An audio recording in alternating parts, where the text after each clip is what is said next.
Bienvenue à toutes et à tous dans Akan, votre rendez-vous de la connaissance initiatique et des mystères de la spiritualité africaine sur les antennes de Kemet Télévision. Depuis Cotonou au Bénin, c'est avec beaucoup de plaisir, une fois de plus ce matin, que je retrouve Sa Majesté chez Wendo Mabou, gardien des sciences ancestrales, pour explorer ensemble une thématique d'une portée cosmique. Rituel de naissance et ancrage spirituel du nouveau-né dans la tradition africaine. Je reprends la thématique, rituel de naissance et ancrage spirituel du nouveau-né dans la tradition africaine. Dans nos sociétés modernes, la naissance est souvent réduite à un simple événement biologique. Pourtant, pour nos ancêtres, elle était un acte sacré, une véritable cérémonie cosmique où la communauté, les ancêtres et les divinités accompagnaient l'âme nouvelle venue sur terre. Quels sont les rituels que nos anciens pratiquaient pour accueillir l'enfant dans le monde des vivants? Comment lui insufflait-on sa mission, sa protection et son appartenance spirituelle? Et surtout, que perdons-nous lorsque nous rompons avec ces traditions fondatrices? Autant de questions que nous allons aborder dans la lumière de la sagesse et de la connaissance avec Sa Majesté Wendo Mabou pour comprendre comment nos ancêtres inscrivaient chaque naissance dans l'ordre cosmique. Installez-vous donc confortablement, madame, monsieur, chers téléspectateurs, et surtout ouvrez votre esprit une fois de plus ce matin à la vibration de Mahat. Bienvenue dans Akan. Avant de prendre Majesté qui est déjà en repérage quelque part du côté de Cotonou, nous allons bien entendu prendre la bande qui annonce Kemet Reconnexion 2026 et je vous retrouve juste derrière pour entrer dans le vif du sujet. Mais avant, nous allons prendre également la recette du jour. A tout de suite, madame, monsieur.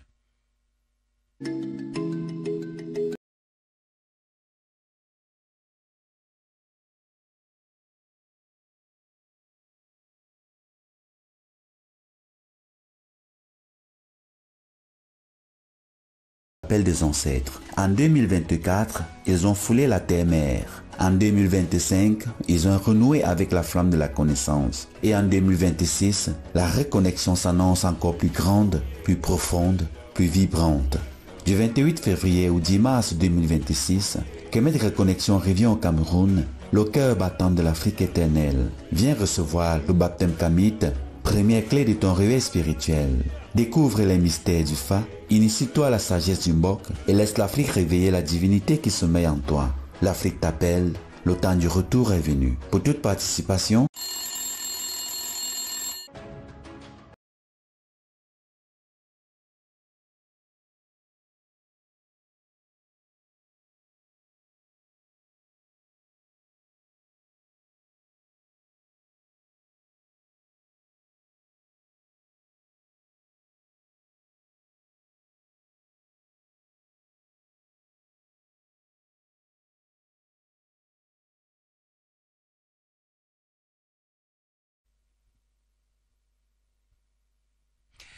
Voilà, retour sur le plateau. Sa Majesté Wendo Mabou depuis Cotonou au Bénin.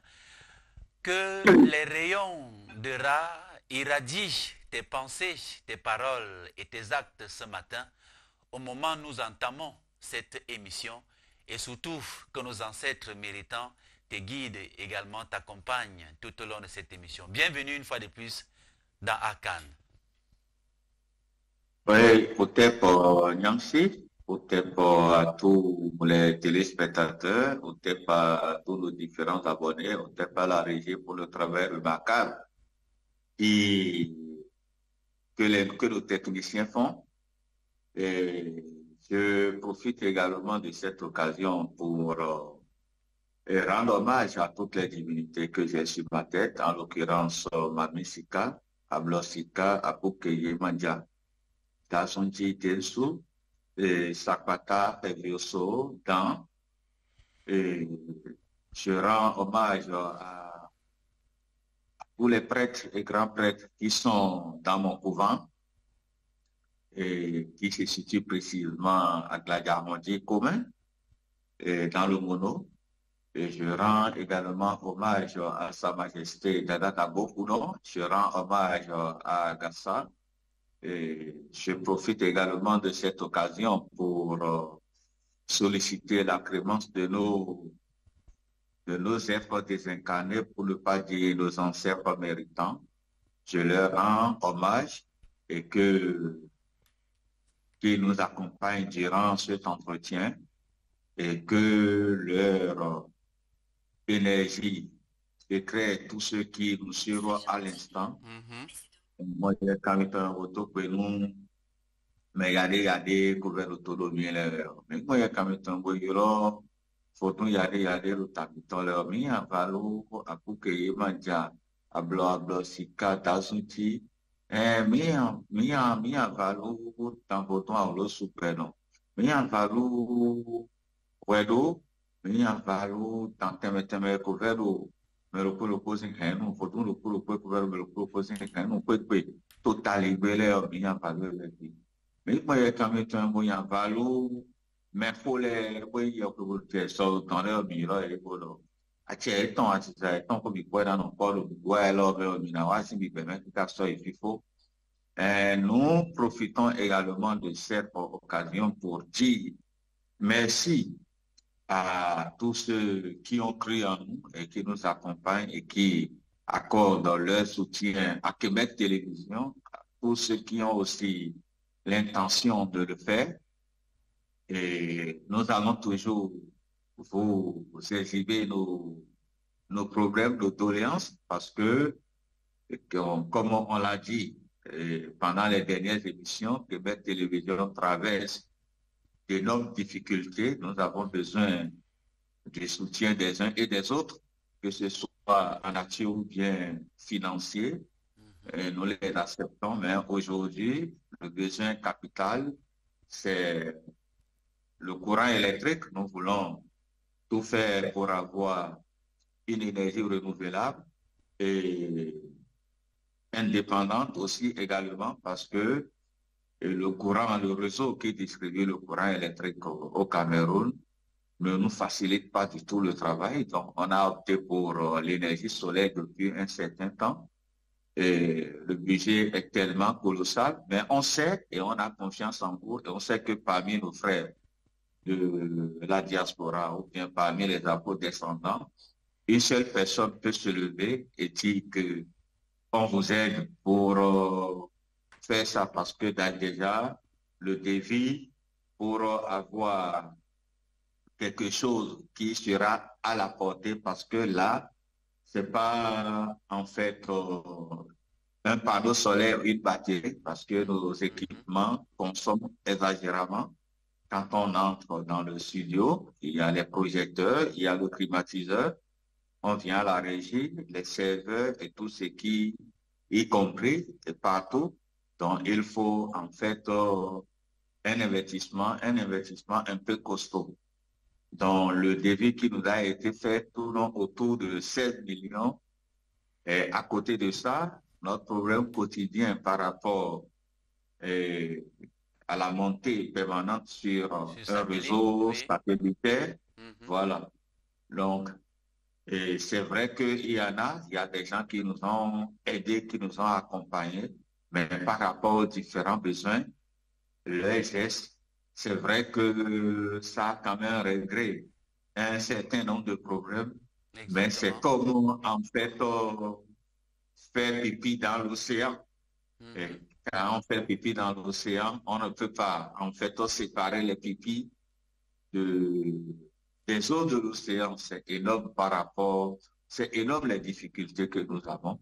Donc nous implorons les uns et les autres que même déjà à partir de nos abonnés, si quelqu'un apporte même 100 francs, quelqu'un donne même 100 francs comme contribution, ce qui est sûr, on ira tellement loin. Donc, et pour nous aider, vous voyez les numéros, ce sont les numéros qui s'affichent souvent. Vous allez voir ces numéros et quand on va lancer la thématique du jour. Et je rappelle et je précise que Québec Télévision n'est pas une chaîne web. Ce n'est pas une chaîne web. Si c'était une chaîne web, ce qui est sur nous autres en tant que fondateurs, le peu de moyens qu'il faut utiliser pour maintenir l'équilibre de ça, on peut. C'est parce que c'est une chaîne physique et qui a un siège. C'est une entreprise de tous les Africains qui œuvrent pour ce combat. Et donc, les charges sont énormes. Il faut, quand on va parler des factures de l'Internet, de l'électricité et le salaire du personnel et tout ça, c'est énorme. Et reprécisons également que Québec Télévision n'est pas une chaîne qui reçoit de fonds publicitaires parce que ce n'est pas une chaîne qui fait de publicité. C'est une chaîne qui fonctionne à partir des, des, des fonds propres de ses fondateurs. Donc, si déjà vous pouvez nous accompagner si quelqu'un se lève même parmi vous dire que donnez-moi 2 de vos employés et moi je vais assurer le paiement de leur salaire pendant 1 mois ou bien pendant 2 mois. Pourquoi pas pendant 1 an? Parce que ce travail mérite vraiment ça. Ça mérite vraiment ça. Voilà, peut-être. Voilà, Majesté, rituel de naissance et ancrage spirituel du nouveau-né dans la tradition africaine. Telle est la thématique que nous abordons ce matin dans le cadre, une fois de plus, de l'émission à Cannes. Mais avant d'entrer dans le vif du sujet, quelle en est la recette du jour, Majesté? Oui, comme on s'est déjà dit depuis un certain temps que la recette du jour doit être en rapport avec la thématique. C'est vrai que c'est une recette qu'on devrait donner à l'intérieur de la thématique, mais que les uns et les autres prennent ce qu'il faut pour noter, surtout pour nos sœurs qui vont encore accoucher, ou bien surtout aussi pour nos sœurs qui ont des filles, des enfants-filles qui vont accoucher. Pourquoi pas aussi nos frères? Ils peuvent bien noter ça pour aider leurs femmes ou bien les femmes de leurs enfants à bien accomplir cette recette. Pour cette recette, on aura besoin seulement d'une seule chose. Et quelle est cette chose? Bon, on fait tout pour donner les recettes les plus simples, hein, les plus simples à réaliser pour que les gens ne trouvent pas trop de difficultés à les réaliser. On aura besoin des feuilles du goyave, les feuilles du manguier du moins. On aura besoin des feuilles du manguier et cette recette va servir à quoi? À la purification du nouveau-né, à la purification de l'âme du nouveau-né, à la stabilisation des différents corps subtils du nouveau-né, à la protection du nouveau-né et au renforcement des capacités physiques du nouveau-né. Donc, c'est tellement important que chacun doit être attentif sur ça. Et quand l'enfant vient au monde, c'est vrai qu'aujourd'hui, comme on s'est totalement écarté de nos valeurs traditionnelles, de nos valeurs culturelles, on ne maîtrise plus la profondeur des choses. D'abord, les feuilles du manguier, et quand on l'utilise quotidiennement dans le bain de l'enfant, ça renforce sur le plan sanitaire son système immunitaire et ça fait aussi que au niveau du nouveau-né, qu'il n'y ait pas les problèmes du sang. Et en dehors de ça, il y a les vertus spirituelles que je venais de citer. Donc, quand l'enfant vient au monde, déjà à partir de ses premiers bains, il faut chercher une grande marmite, une très très grande marmite. Dans la marmite, il faut prendre les feuilles mortes, les feuilles sèches du manguier, c'est-à-dire les feuilles qui ont séché, qui sont tombées et qu'on trouve au sol, à côté du manguier, autour du Celle que nous manguier. voyons à l'antenne là, mais déjà sèche. Exactement. Voilà, celle que nous voyons à l'antenne, c'est la feuille fraîche du manguier, elle n'est pas encore sèche. Mais qu'on le veuille ou non, c'est toujours cette feuille. Et je ne suis pas en train de dire qu'il faut que les gens aillent cueillir les feuilles fraîches, les sécher et les utiliser. Non, les feuilles qui sont tombées d'elles-mêmes Naturellement. du manguier naturellement et qui sont au sol, ce sont ces feuilles qu'il faut réunir une bonne quantité. Et quand on prend une marmite d'environ 5 litres, il faut chercher une bonne quantité. Voilà une feuille sèche du manguier. Et je ne vais pas préciser une quantité, mais il faut remplir cette marmite de feuilles de mangue et remplir avec l'eau, mettre l'eau, compléter l'eau et faire bouillir complètement. Donc, on l'utilise pendant 3 mois. C'est pas une préparation qu'il faut de temps en temps changer. Et quand on fait bouillir, il faut tout faire pour que l'eau ne manque pas.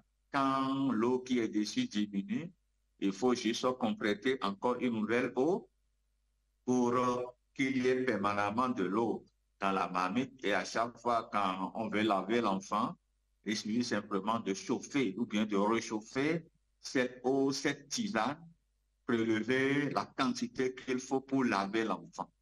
Laver l'enfant, faire prendre le bain de l'enfant, faire prendre à l'enfant son bain. Avec cette eau, on peut utiliser le savon de son choix.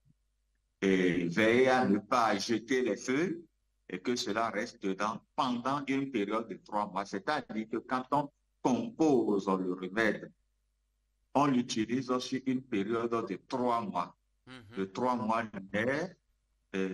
Ceux qui ne peuvent pas compter un mois lunaire peuvent compter 28 jours fois 3, utiliser ça pour l'enfant. Après les 3 mois lunaires, il faut regrouper les feuilles, prendre toutes les feuilles, aller les choisir un soir, une soirée, et récupérer ces feuilles, aller dans un endroit un peu reculé, les jeter à un carrefour si on est en Afrique.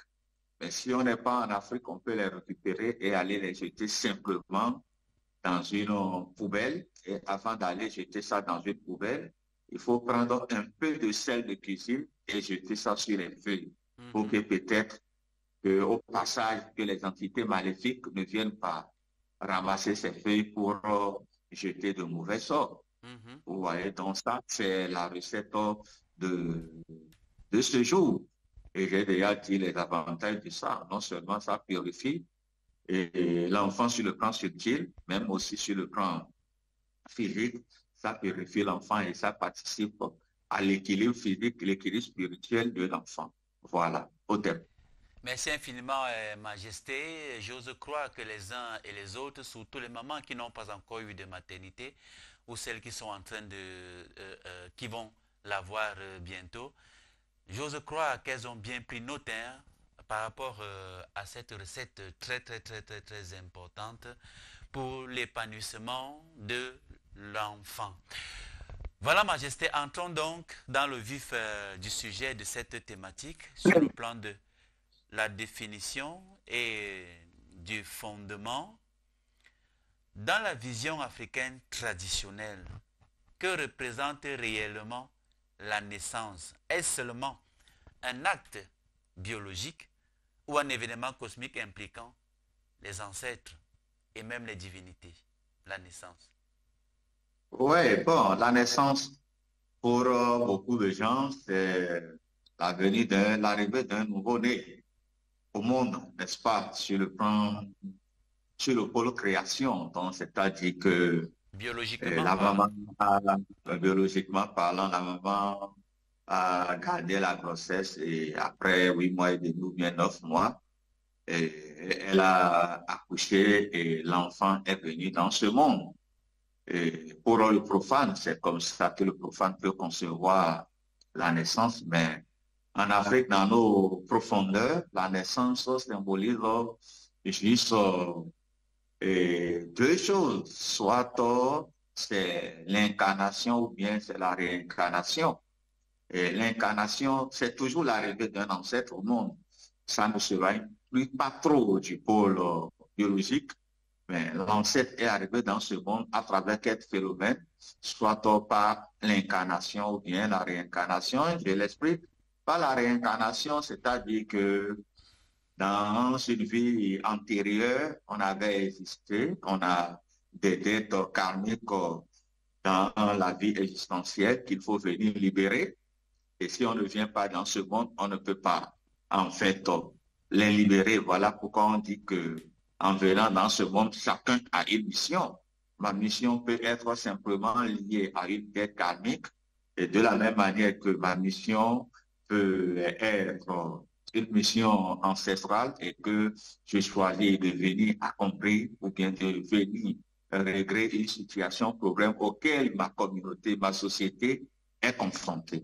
Donc, je parlais tantôt de la réincarnation quand il s'agit de libération des dettes karmiques, de venir quand même arranger les choses qu'on avait gâtées une fois dans une vie antérieure.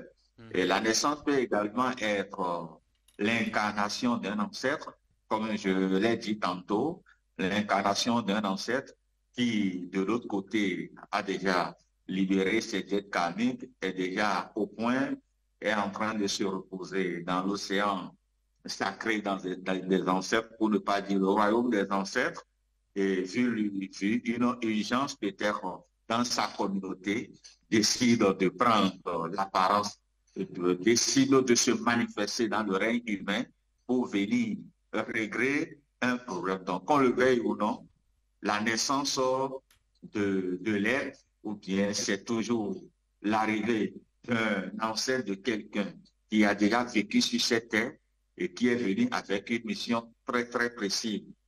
Et pour que cette mission, ou bien que ces fonctions de libération de dettes karmiques puissent être véritablement libérées, la naissance est obligatoirement associée à un certain nombre de rituels qui permettent à l'ancêtre réincarné ou bien incarné d'assumer pleinement ou bien facilement sa mission de vie existentielle.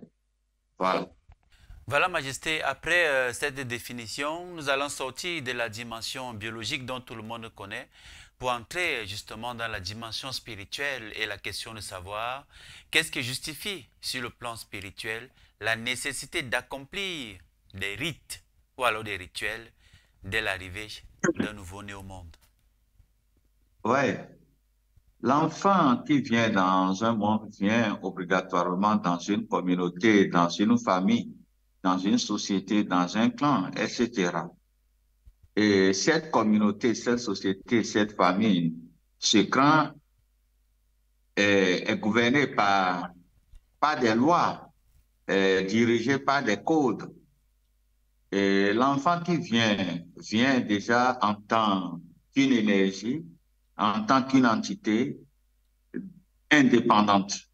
Donc, c'est-à-dire que son énergie, que cet enfant n'est connecté à aucune source ancestrale.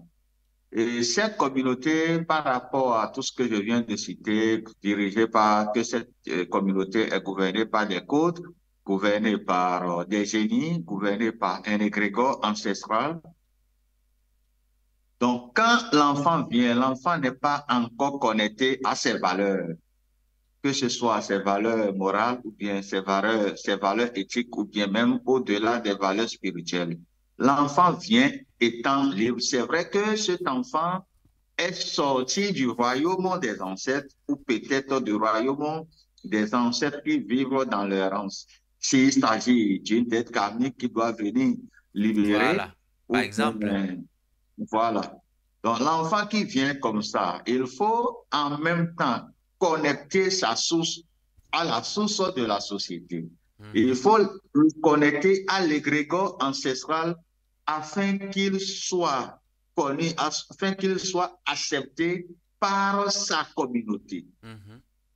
Donc, ça ne peut pas se faire à travers la bouche, ça ne peut pas se faire à travers le baptême chrétien, ça ne peut pas se faire à travers le baptême islamique. Donc, il y a en Afrique, par exemple, je parlais tout à l'heure des codes et des lois.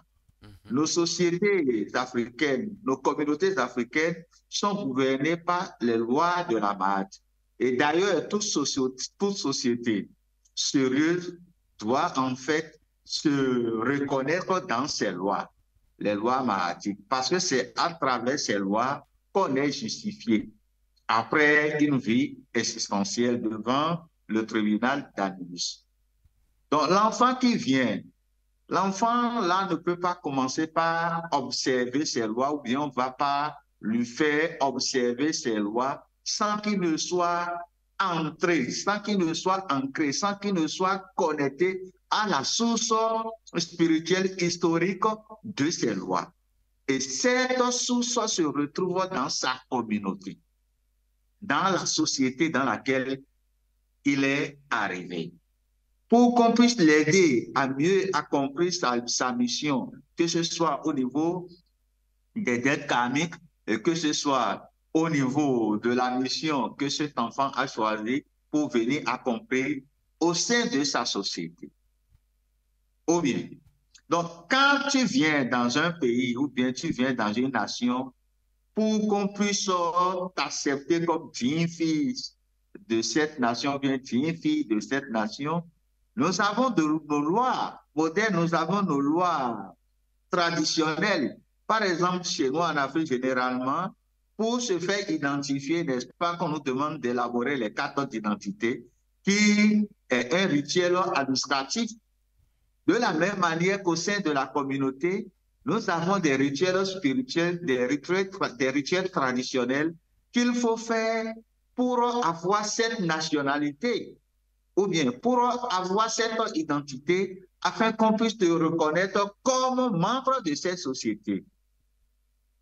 Si on dit que tu es Camerounais, c'est-à-dire qu'il y a des conditions qui sont définies pour que tu sois Camerounais.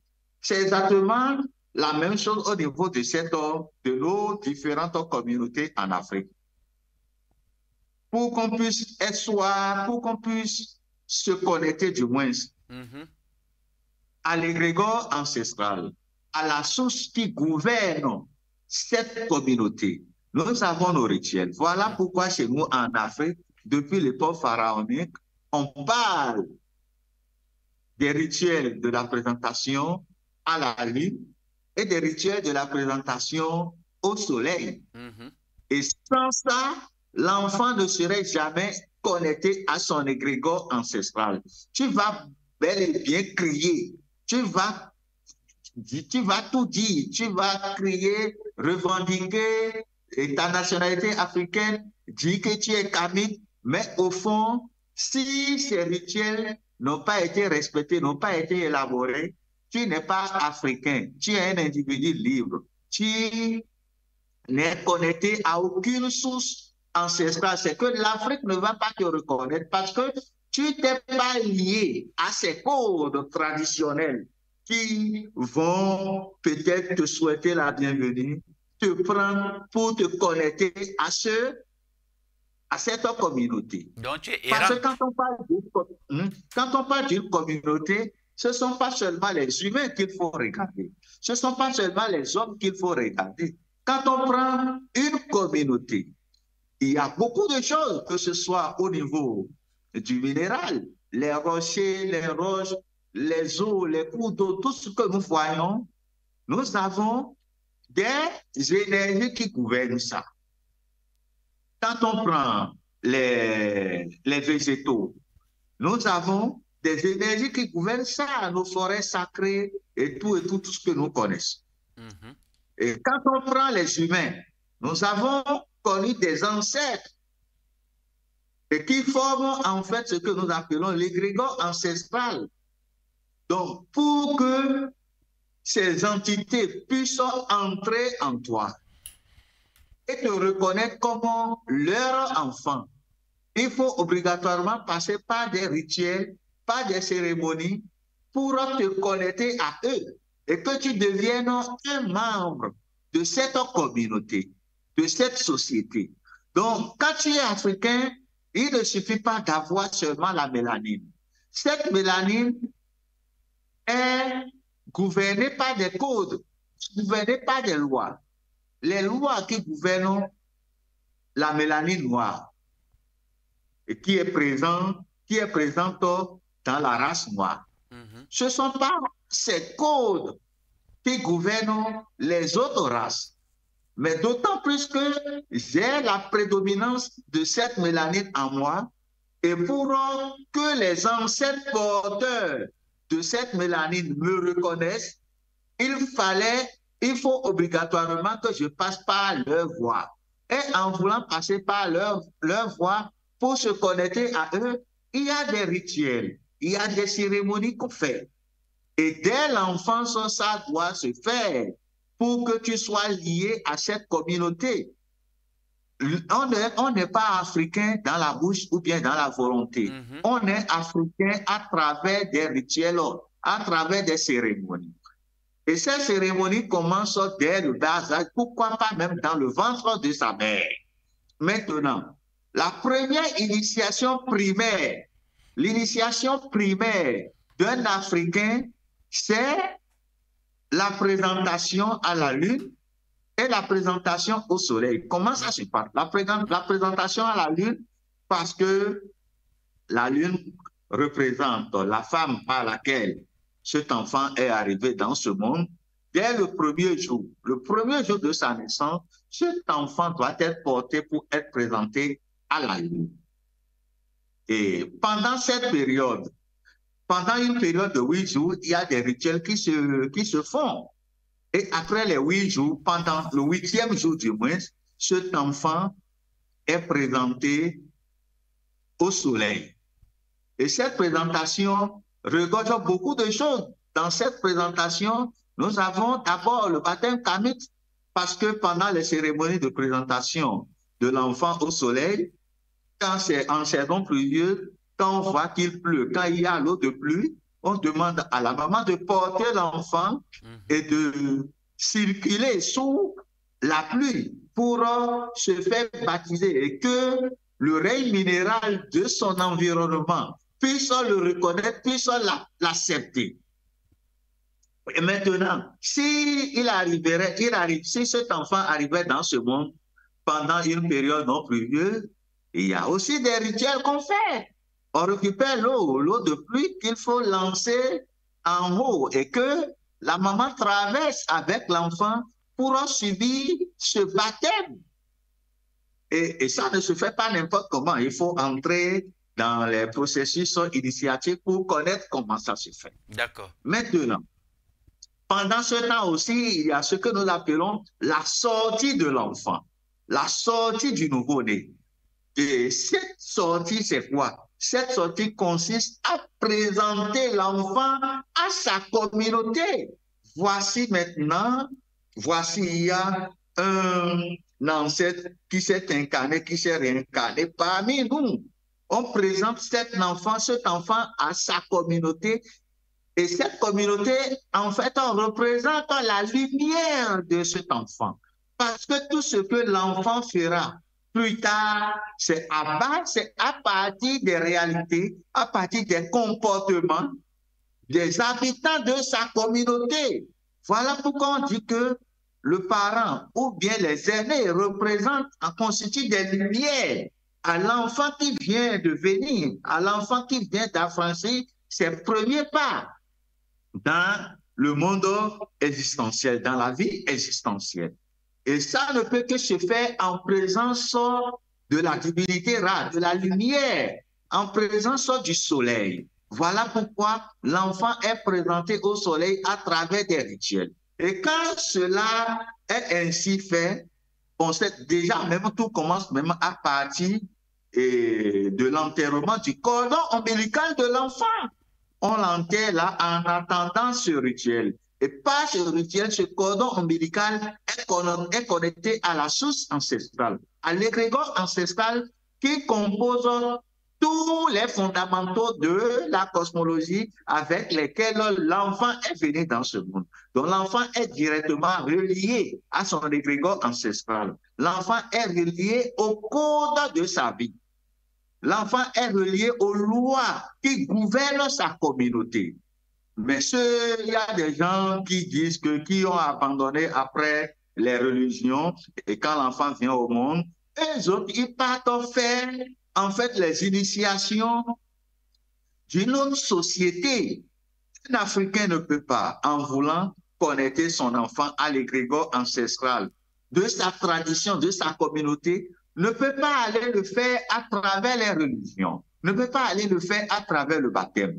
Un Africain qui prend son enfant pour aller lui faire le baptême religieux, que ce soit au niveau de l'islam ou bien au niveau des églises évangéliques, les églises chrétiennes, celui-là est en train de connecter directement son enfant à une autre source ancestrale, autre qui n'est pas reconnue dans sa communauté.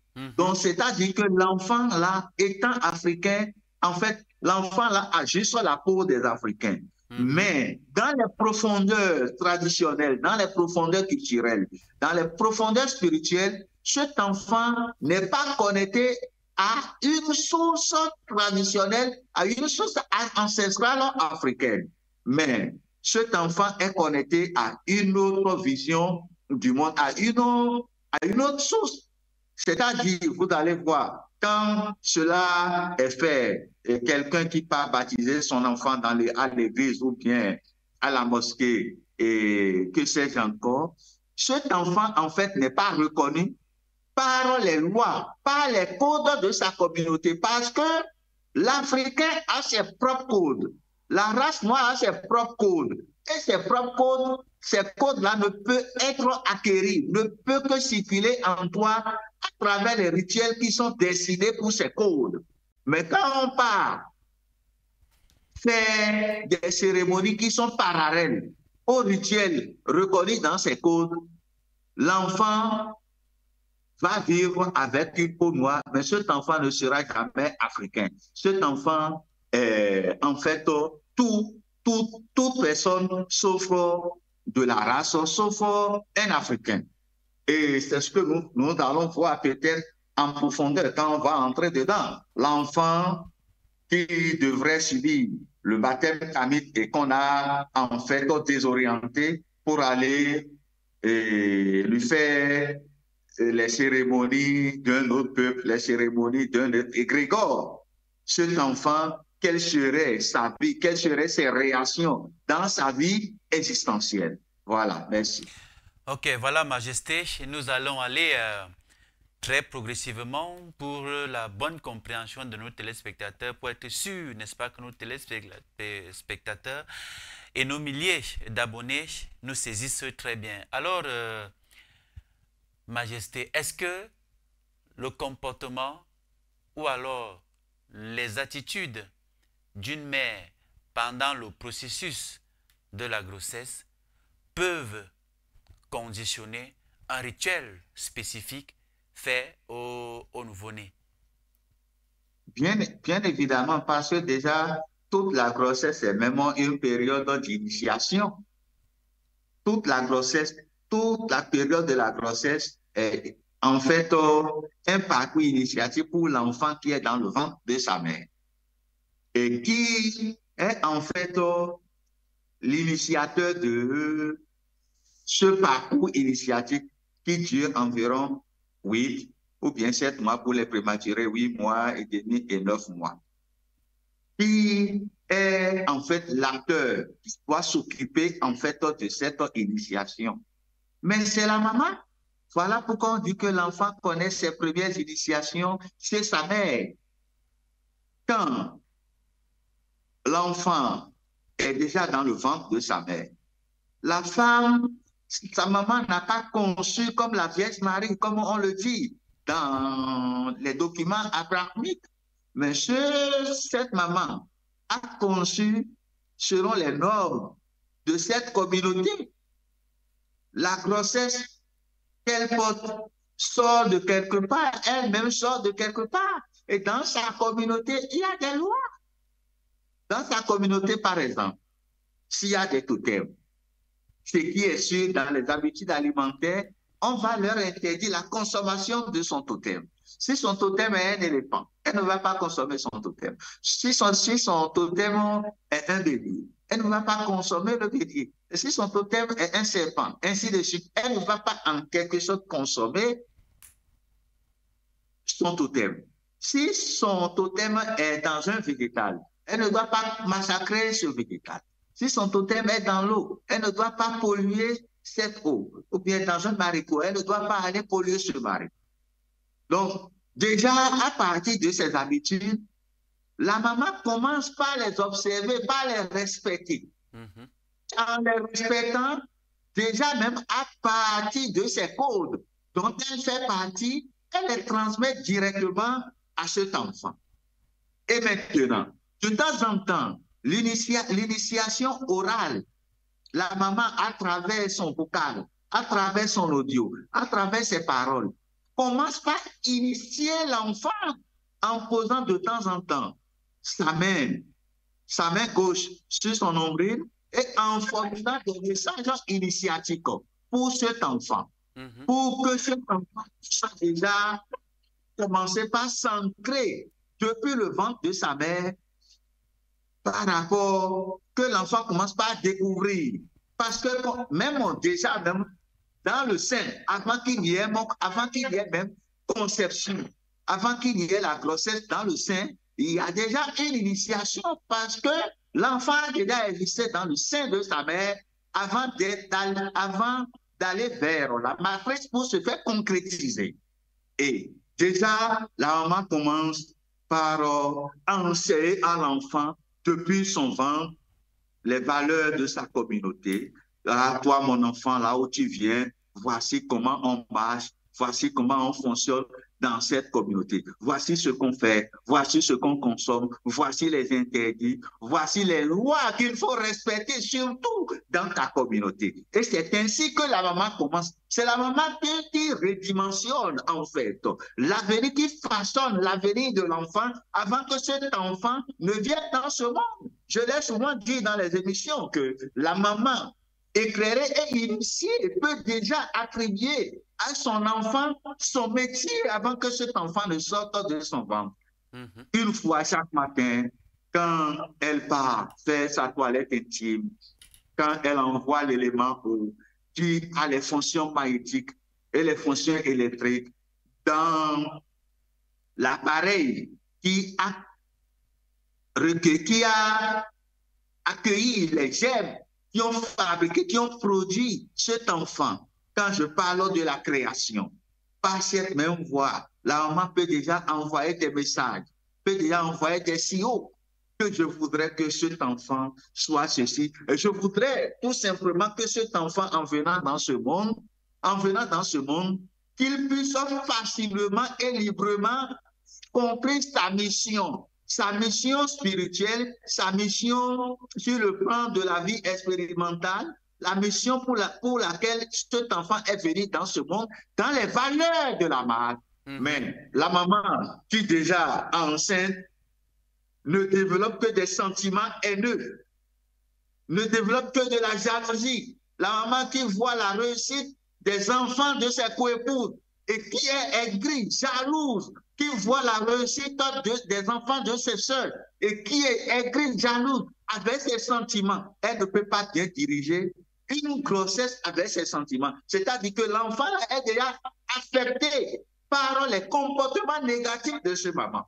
Voilà. D'accord, Majesté. Mais une fois qu'une femme se comporte comme ça, est-ce qu'à la naissance, il peut y avoir un rituel spécifique pour rectifier justement ces erreurs-là de la maman à la naissance du bébé? Voilà pourquoi on exige toujours les cérémonies de sortie, de la présentation à la lune et de la présentation au soleil, que l'enfant doit le faire. Ou bien, dans cette cérémonie, nous avons ce que nous appelons le baptême kamite.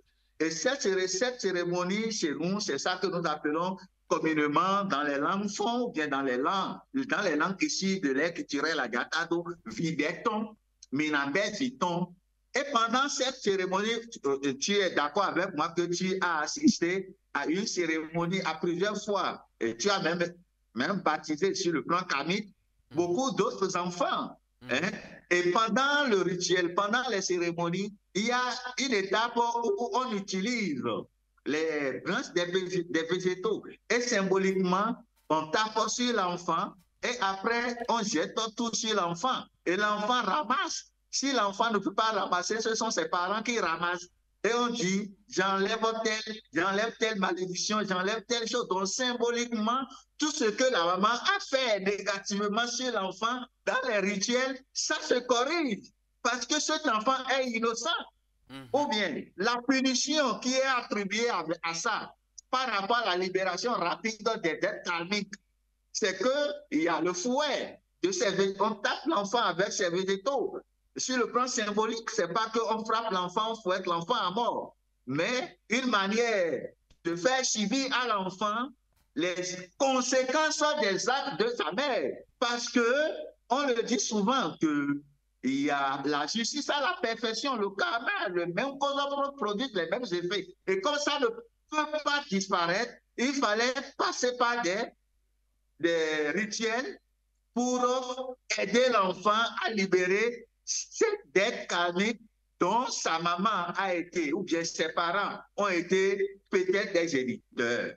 Et après, il y a une façon pour l'enfant de se confesser. Quand je parle de la confession, je ne parle pas de cette comédie où les gens, les fidèles des églises évangéliques partent, ou bien des églises chrétiennes partent se mettre en genoux devant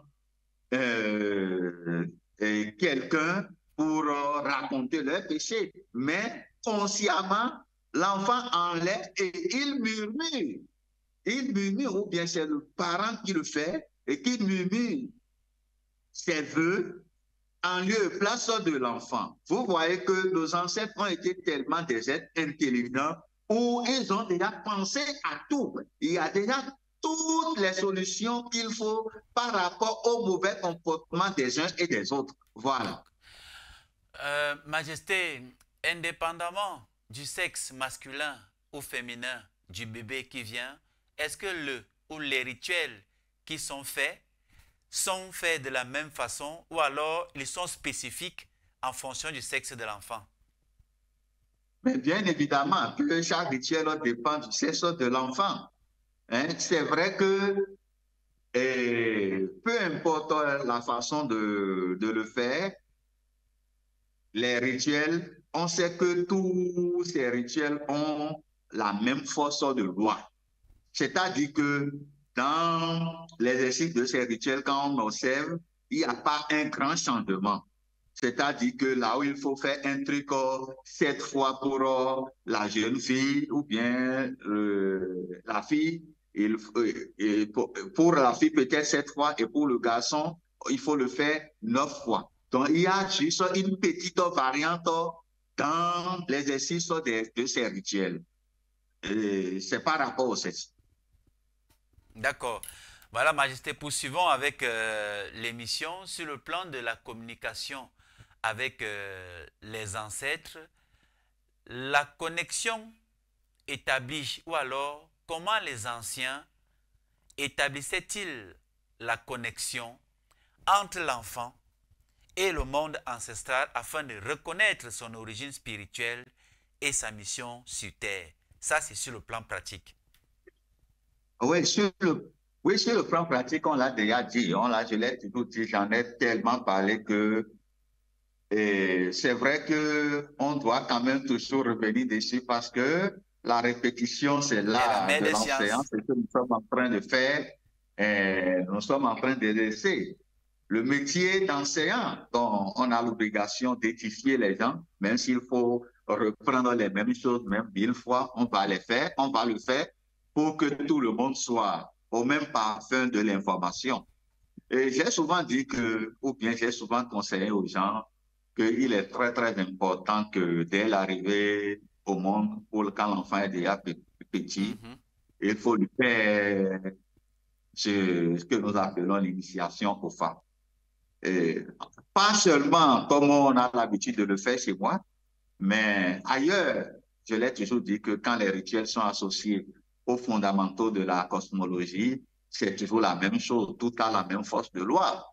Bon, et c'est dans cette initiation qu'on découvre pour l'enfant ses missions, ce pourquoi cet enfant est venu dans ce monde, ce que cet enfant doit faire, que ce soit sur le plan initiatique et que ce soit sur le plan initiatique, pourquoi c'est dans l'initiation au fait que l'enfant découvre les divinités auxquelles il est assujetti. Puis le plan professionnel, c'est dans l'initiation au fait qu'on découvre les métiers que cet enfant peut facilement exercer dans ce monde pour vivre dans la prospérité.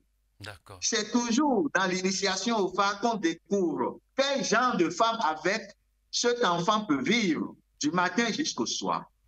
C'est toujours dans l'initiation au phare que cet enfant découvre ses interdits alimentaires, ses interdits totémiques, ses interdits en matière de couleur, ce qu'il doit porter. C'est toujours dans l'initiation au phare que l'enfant connaît son règne, c'est-à-dire son nom initiatique, le nom avec lequel il est venu dans ce monde. Voilà pourquoi on ne doit pas tourner le dos à nos valeurs traditionnelles pour mieux accomplir sa mission de vie ou bien sa mission spirituelle dans cette vie existentielle. Il faut passer par les normes de nos ancêtres, ce que nos ancêtres faisaient. L'enfant n'est pas orienté n'importe comment. L'enfant n'est pas, on ne dit pas que, bon, d'abord même dans l'initiation, l'enfant connaît sa mission et l'enfant connaît même les jours pendant lesquels il peut prendre des décisions. Vous voyez un peu, donc ils ont déjà mis tout sur pied pour nous faciliter en fait la tâche par rapport à ce que nous devons faire. Ok, Majesté. Maintenant, sur le plan de l'identification, c'est-à-dire du nom de l'enfant, le choix du nom est-il un simple acte symbolique ou fait-il partie intégrante du rituel d'ancrage spirituel du nouveau-né? Et comment surtout ce nom influence-t-il son destin? Parce que dit-on souvent que le nom porte une énergie et il est important que cette énergie cadre avec la fréquence vibratoire avec laquelle l'enfant est arrivé au monde. Oui, bien sûr que le nom, déjà, comprenez que ça ne se faisait pas dans l'anarchie ou bien dans le désordre, ou bien dans l'imposition. Quand je parle d'imposition, je parle de ce que les religions nous imposent. Quand tu viens dans ce monde, tu vois le nom que moi je porte, Point de Mamou. Si je pars dans une église, dans une religion, tu sais qu'on va me dire que c'est le nom du diable. Alors que c'est ce nom qui porte en fait ma mission existentielle. C'est ce nom qui porte en fait ce que je dois faire dans cette vie. Or, quand vous allez là-bas, on va vous dire que non, ça c'est le nom du diable, un enfant de Dieu. Et je ne sais pas ce qui met dans l'enfant de Dieu, dans l'enfant de Dieu. Un enfant de Dieu ne peut pas porter ce nom. Il faut qu'on te choisisse un nom du calendrier grégorien ou bien un nom de la Bible. Et il faut regarder dans la Bible pour t'attribuer un nom.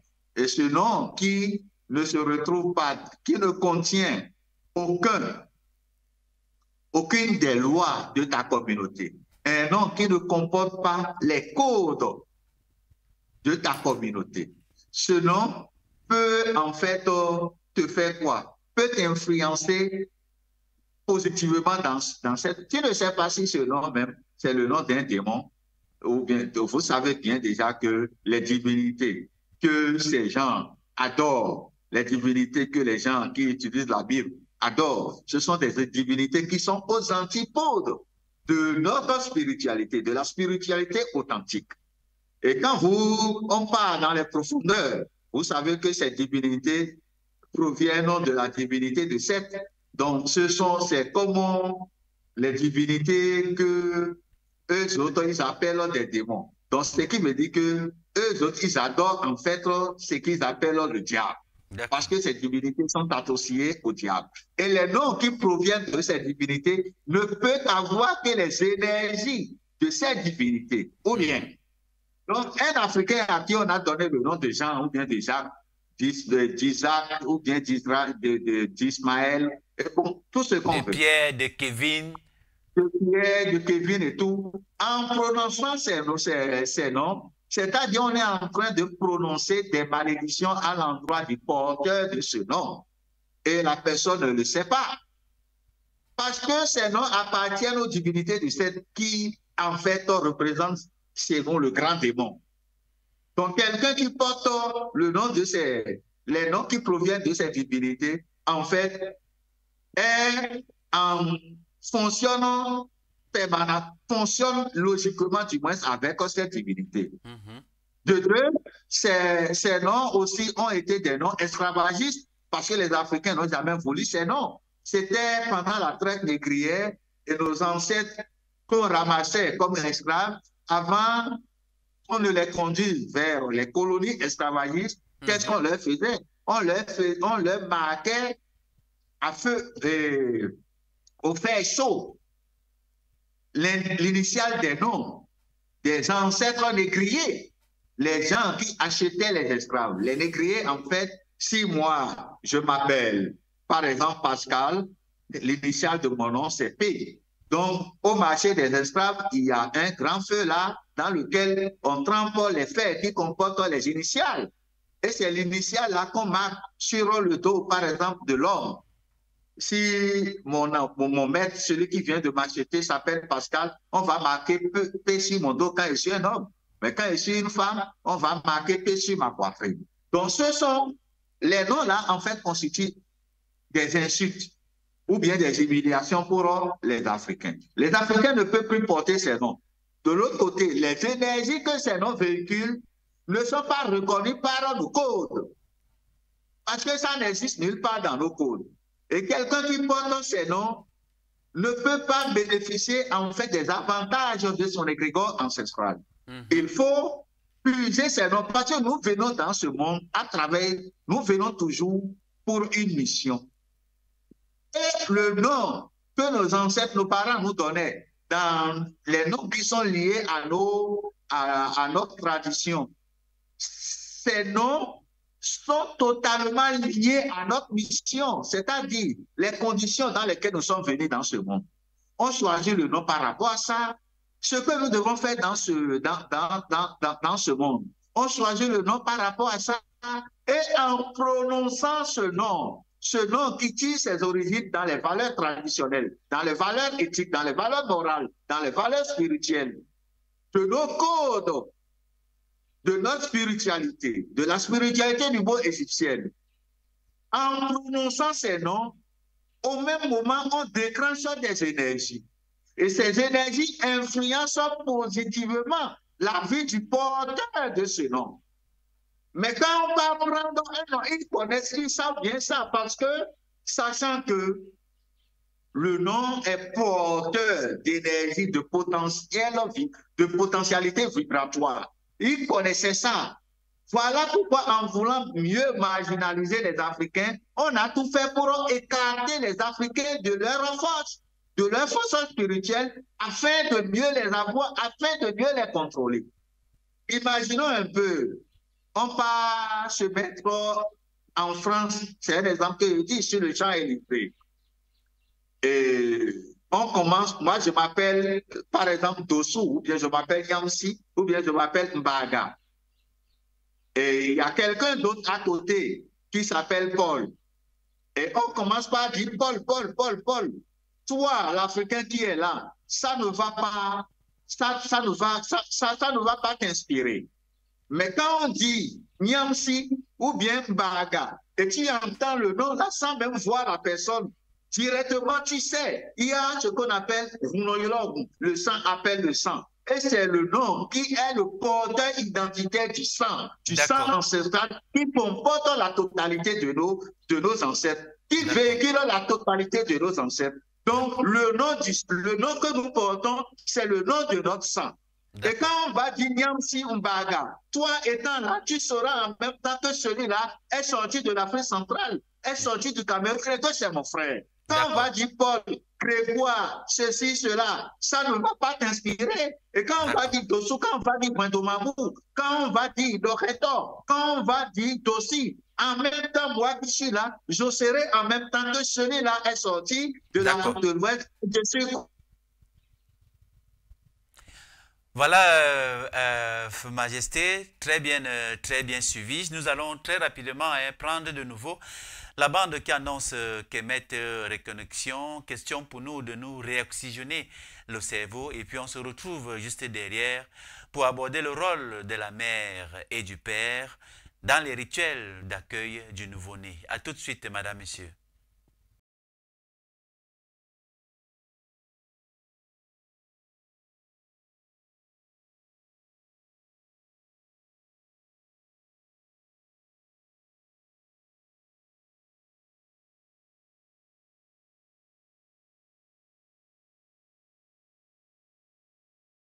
En 2025, ils ont renoué avec la flamme de la connaissance. Et en 2026, la reconnexion s'annonce encore plus grande, plus profonde, plus vibrante. Du 28 février au 10 mars 2026, Kemet Reconnexion revient au Cameroun, le cœur battant de l'Afrique éternelle. Viens recevoir le baptême kamite, première clé de ton réveil spirituel. Découvre les mystères du Fa, initie-toi à la sagesse du Mbok et laisse l'Afrique réveiller la divinité qui sommeille en toi. L'Afrique t'appelle, le temps du retour est venu. Pour toute participation,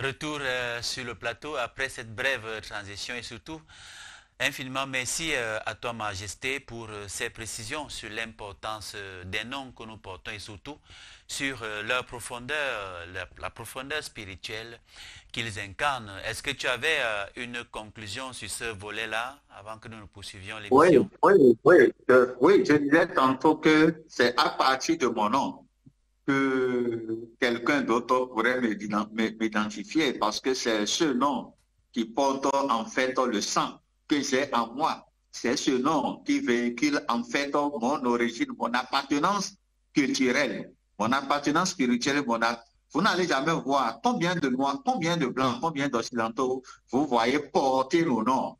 Et nous autres, avec, comment dirais-je, dans l'ignorance, nous nous revendiquons de ces noms. Et quand un enfant vient au monde, on peut apprendre, on peut consulter leur calendrier pour leur attribuer ce nom. Et l'autre truc sur lequel je voulais aussi revenir, vous voyez, chez nous, c'est vrai qu'il y a une émission qui a été déjà faite dessus. Et nos monuments, nos voies, nos carrefours et autres ici en Afrique, vous allez voir que quelqu'un construit un monument, son entreprise, on prend le nom d'un ancêtre occidental pour lui donner. Vous allez aussi voir chez nous ici en Afrique, nos routes, avenue Kennedy, par exemple, quand je parle d'avenue Kennedy, je parle du Cameroun, et avenue Jean-Paul II, et stade Charles de Gaulle. Vous voyez, ce sont les ancêtres, les noms des ancêtres des autres, hein, que nous donnons en fait à nos choses. Pourquoi ne pas débaptiser ces choses? Ce qui veut dire que chez nous en Afrique, nous n'avons pas d'ancêtres, nous n'avons personne qui porte des noms dignes qu'il faut donner. Combien de monuments, combien de routes, combien de carrefours on trouve en Occident, on trouve chez les Occidentaux en Europe, et qui portent le nom de nos ancêtres. Ce sont des choses qu'il faut déjà que nos gouvernements ou bien nos gouvernants, c'est vrai que la majorité des gens que nous mettons à la tête de nos différents gouvernements ou bien de nos différents pays, ce sont des missionnaires, ce sont des gens qui sont en mission pour leurs maîtres occidentaux. Donc, il leur sera très difficile de prendre des décisions personnelles pour pouvoir changer ces conneries-là. Et il faut véritablement que l'Afrique s'en sorte, sinon c'est un danger pour l'Africain. En prononçant ces noms sur nos monuments, nos routes et autres, nous sommes en train de nous maudire. C'est pour cela que ces peuples continuent toujours de nous dominer, parce qu'en le faisant, nous réduisons la puissance de notre égrégore ancestral.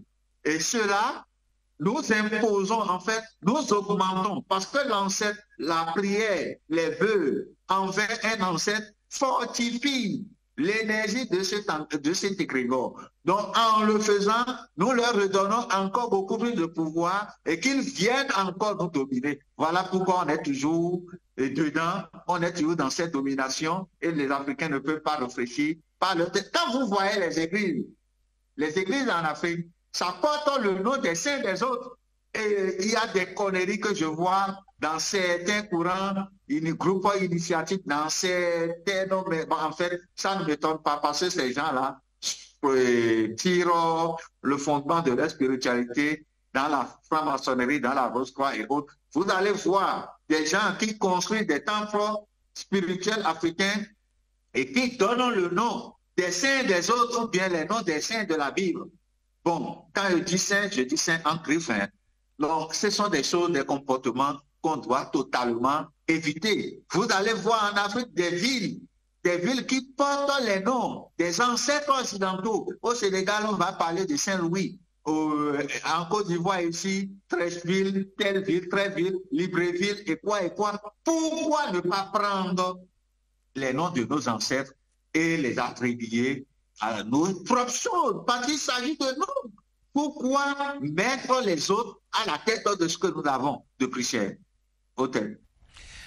Voilà, je crois que nos mamans ont bien compris et que désormais, elles sauront quel nom donner à leurs enfants. Et si vous êtes en manque d'inspiration, vous pouvez toujours nous contacter. Nous avons une liste de près de 3000 prénoms africains avec des significations. Ça veut dire qu'une fois que vous avez attribué le patronyme à votre enfant et que vous êtes en manque d'inspiration pour des prénoms africains, vous pouvez nous contacter. On va vous donner une liste de près de 3000 prénoms africains et lesquels prénoms africains ont des significations. Ça veut dire qu'en donnant des prénoms à vos enfants, vous savez exactement à quoi renvoie ce prénom et l'énergie, n'est-ce pas, que ces prénoms-là portent. C'est très important pour être souligné. Alors, Majesté, nous allons avancer sur le rôle du père et de la mère. Quel est le rôle respectif justement du père, de la mère et même du lignage dans les rituels d'accueil du nouveau-né? Oui, c'est vrai que dans le processus initiatique de l'enfant, le père joue un rôle fondamental, mais la majorité du processus initiatique chez l'enfant se passe beaucoup plus avec la mère.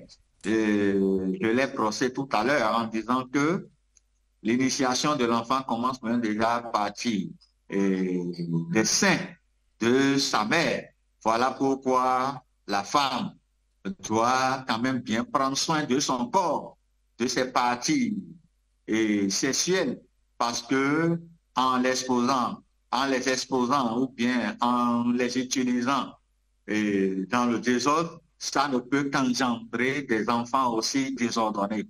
Donc, tout ça là entre dans le processus initiatique et que la femme reconnaisse en elle qu'elle est en fait l'outil principal dans la création, dans la créativité sur le pôle créatif, parce que c'est la femme en fait qui joue beaucoup plus dans la création de l'être. Je l'ai déjà dit sur l'émission concernant la sexualité. Et pour avoir des enfants bien sains, capables d'accomplir ce défi que nous défendons, il faudrait déjà que la femme considère que son corps est en quelque sorte un temple sacré qui doit accueillir la vie et l'initiation de cette vie, les initiations du début de cette vie commencent chez elle. Donc, c'est la maman. C'est vrai que le papa a beaucoup plus la fonction portraitiste et le papa joue le rôle de la lumière, orienter la femme, parce que aujourd'hui, surtout que nos sociétés sont devenues beaucoup plus patriarcales. Je dis d'abord, nos sociétés sont devenues plus patriarcales, ce qu'on n'était pas. Parce qu'au départ, nous avons tous œuvré dans la matrilinéarité.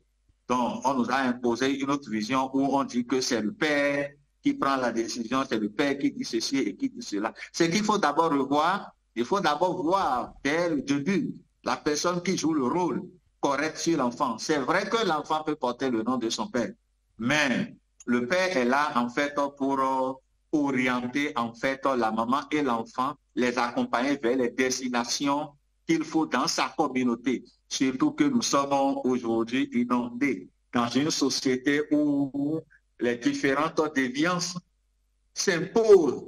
Donc, le grand travail, le travail qui relève du courage et autres, c'est le père qui doit faire. Mais si sur le plan initiatique, c'est beaucoup plus la mère, comme je venais de le dire dès le départ.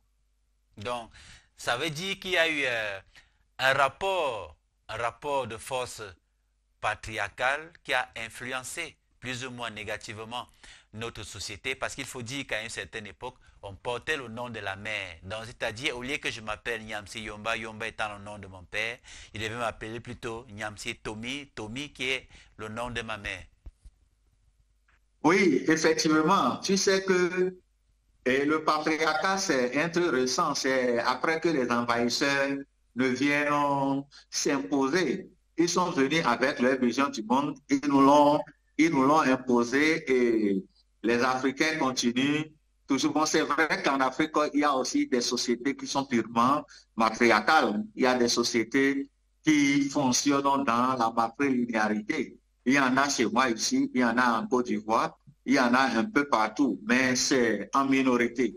Ce qui me dit que sur le plan authentique, il y a encore certaines sociétés qui continuent de fonctionner selon nos valeurs.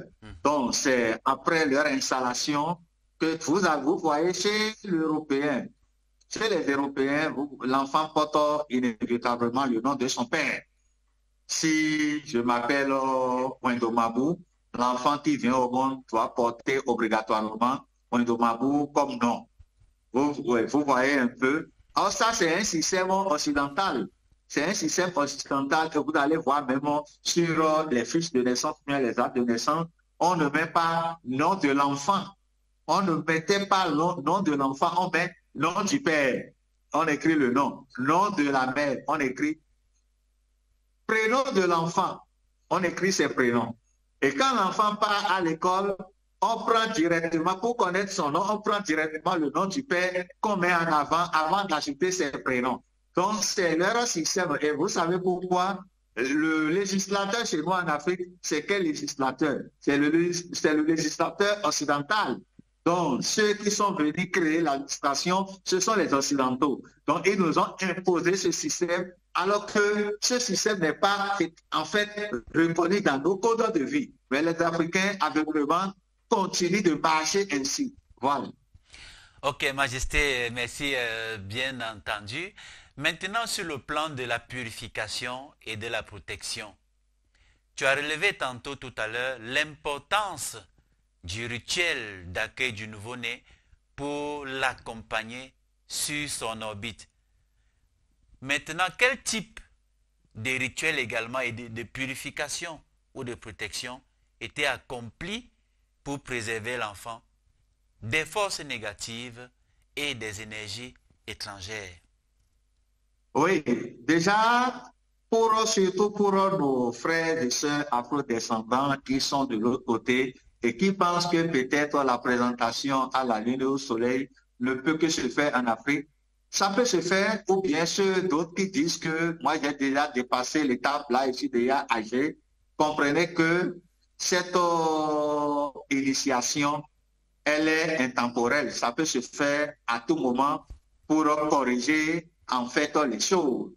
Là, en ce moment, on parle beaucoup plus des rituels de correction pour qu'on soit totalement ancré dans sa tradition, pour qu'on soit connecté à sa source de vie. Maintenant, comme rituel, en premier lieu, je l'avais déjà dit par rapport au rituel de la présentation à la lune et au soleil. Maintenant, en dehors de ça, c'est nos mamans. Nos mamans doivent en fait se rapprocher des anciens, doivent se rapprocher de leur propre tradition, doivent se rapprocher de leur maison authentique pour s'acquérir des connaissances nécessaires qu'il faut afin de protéger l'enfant, de protéger correctement et efficacement l'enfant, déjà à partir du ventre, déjà à partir de ses premiers bains, pour que l'enfant soit préparé et protégé contre ces différentes choses. Et chez les garçons surtout, il y a des comportements. Vous allez voir aujourd'hui que chez les garçons, surtout nos garçons qui sont nés en Occident, on dit que couper faire les rituels de la circoncision n'est plus trop recommandé, que c'est un choix. Et vous allez voir beaucoup de nos adultes qui circulent avec l'enveloppe encore sur le mortier.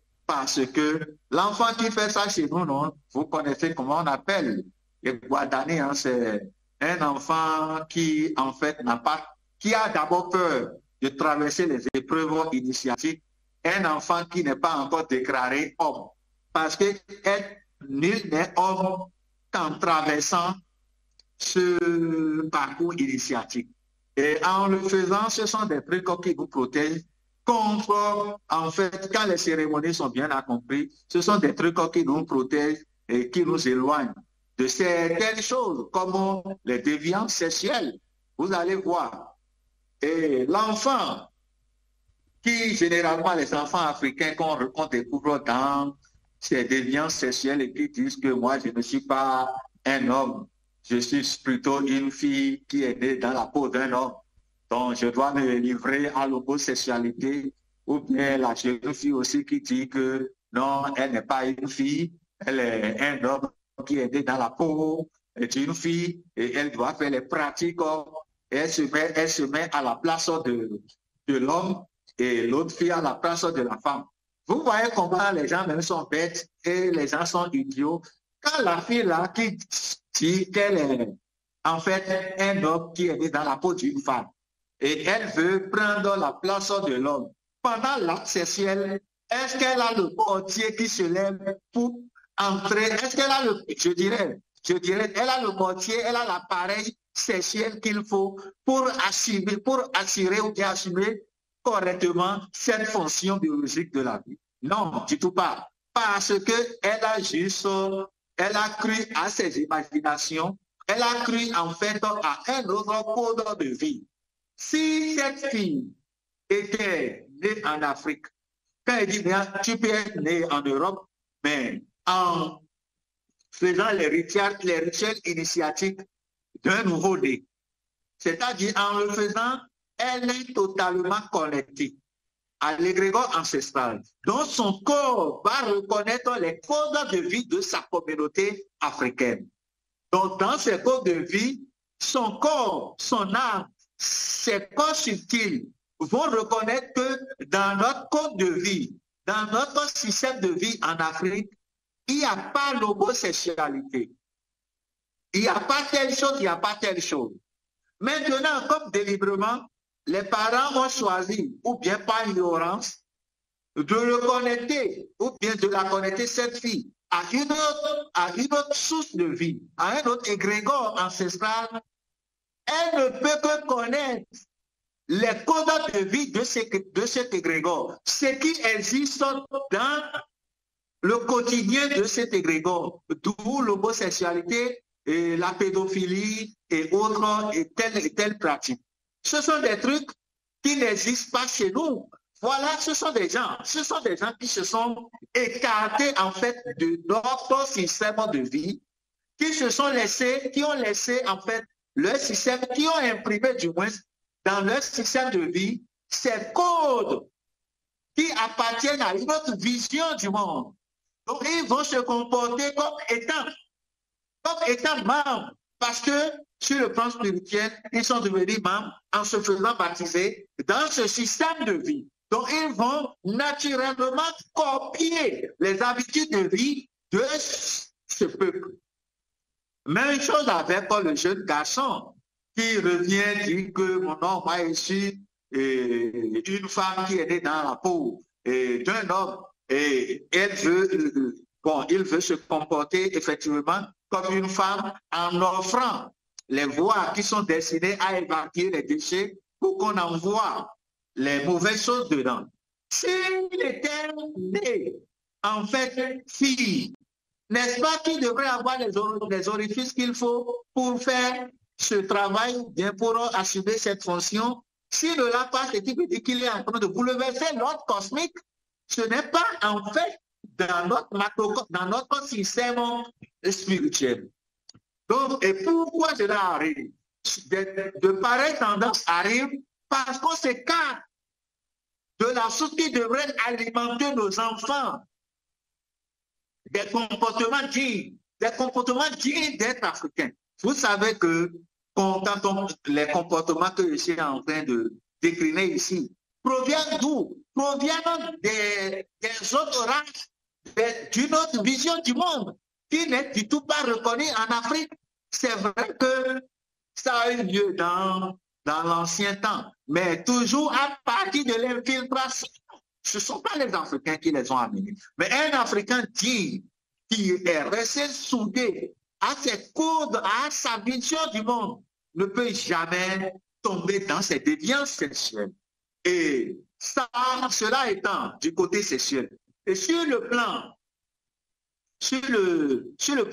comportemental de certains de nos enfants, quand on prend certains de nos enfants, du moins, les enfants qui n'ont pas connu ces genres de rituels, ce sont des enfants qui vivent librement, qui sont comme qui sont comme des enfants, qui sont comme des cailloux qu'on a lancés en l'air et qui circulent. Et ces cailloux peuvent tomber sur la tête de n'importe qui. Voilà. Pourquoi? Qu'est-ce que je voulais dire par là?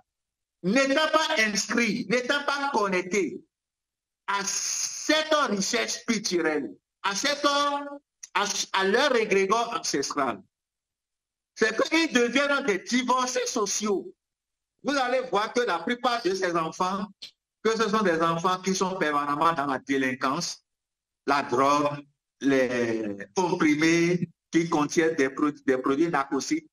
Donc, des enfants des délinquants que nous fabriquons nous-mêmes parce qu'on a choisi volontairement d'aller connecter leur cordon ombilical à une autre énergie qui ne leur alimente que les valeurs qui sont aux antipodes de nos valeurs, de notre tradition.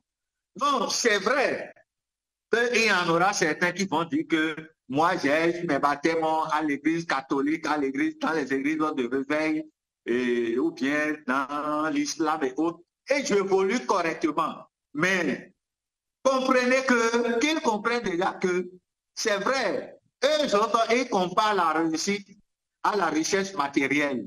Ils assimilent la réussite à la richesse matérielle. La richesse matérielle n'est rien d'autre, n'est rien. Or, en Afrique, tu as la possibilité, quand tu évolues correctement, tu as la possibilité d'évoluer au-delà de ce qui est matériel.